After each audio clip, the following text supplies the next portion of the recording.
Hello everyone, Theme Park Tracker here with another exciting West Coast Racers update.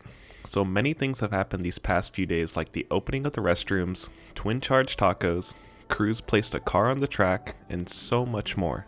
I actually had to come back into the park today because of all the things that got revealed, so a small amount of this footage will be from the day before since there was no change to those portions.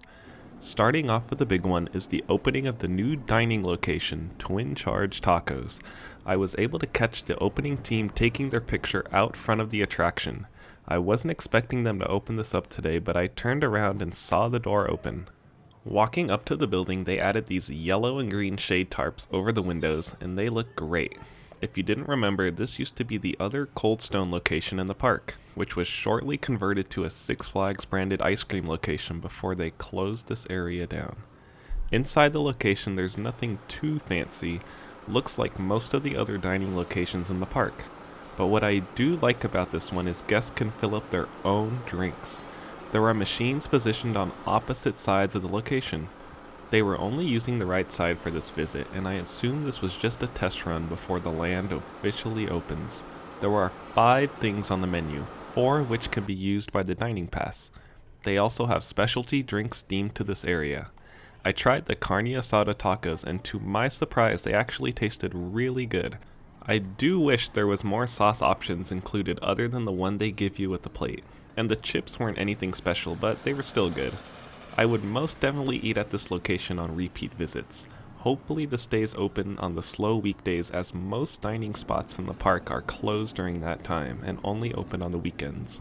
Now onto some even bigger news, and one of the cars for the 3 trains have been added to the yellow launch track. This is huge news and something we've been waiting for since they added the first supports to the ride about 6 months ago. Yes, it took that long to get where we are now, but I'm glad it's finally happening. I have a feeling this car was put onto the track this early to generate hype, and I'm not sure why they put it on when they still have a bunch of station work. Anyways, this now means we are even closer to seeing some testing, which could happen as early as this week. Everything looks like it's wired up and ready to go, but there could be way more that I'm missing. Actually, it doesn't even look like they have the ride control panel set up in the station yet, so we still have some time. Little construction work happens on the weekends, so we'll have to check back during the week to see what's going on. I'm not sure if this area down here will open anymore now that Fright Fest is over. This is the last weekend of the event, and I'm not sure the park will want to staff this area until the land officially opens, or it could be a weekend only kind of thing. The only reason this side opened up so early was because there's a huge maze sitting in the former Deja Vu plot of land. Trying to get across to Jetstream is still restricted since there's no asphalt yet connecting the 2 sides. Once the bulk of the station work is complete and the train's loaded, then it'll get connected since the heavy cranes and trucks won't need to be there anymore. The restrooms down here opened up and they are officially called the Pit Stop, a very clever yet cheesy name that fits the area. This is similar to the bar next to Jurassic World the ride called Isla Nublar. I think it's great that parks come up with these silly names for locations. The planters in the middle are the only sign of landscaping at the moment, and I'm unsure if we'll see any more past the green construction fence where the station is at. Here you can see the shade tarps have been added above all the areas guests will walk underneath the track and supports. Surprisingly, these actually look really nice and provide some much needed shade to the area. These are currently positioned where the underground mural is spray painted, in front of Slingshot, and in front of the go-karts. I believe these are also a way to protect guests from loose articles that may fly out of the trains when the coaster is in operation. Some more big news this week is Cruz adding the exterior panels to the side of the station building.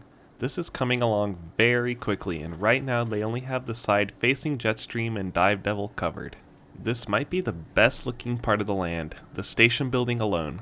The building design inspiration is taken directly from the headquarters of West Coast Customs, the company that is partnering up with the park on this project. They still have to add a roof and complete the other sides of the station. I noticed that since the park kept the designs of the Cyclone Bay building and added new paint to them, this station is going to look somewhat out of place, being a square structure and all modern looking.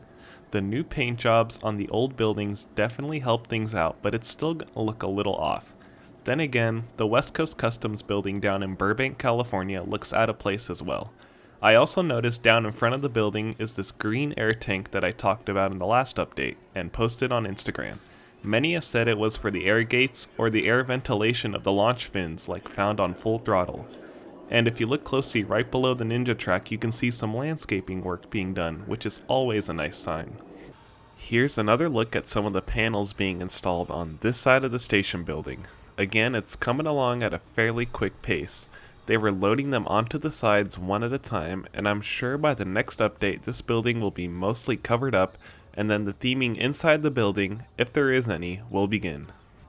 The preview center is getting some much needed attention.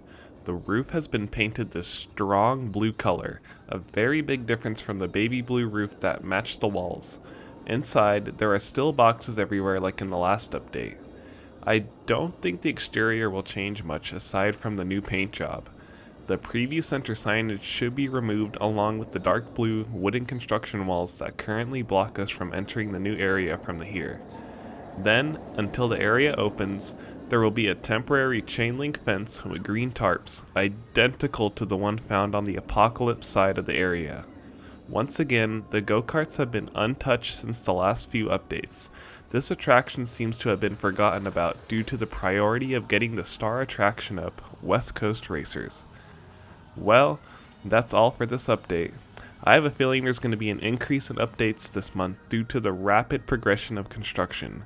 There's still so many things to talk about that I will cover in the coming videos, so stay tuned.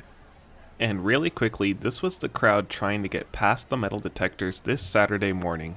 This whole weekend is Bring a Friend Free to Fright Fest, so crowds are definitely going to show up and take advantage of this offer.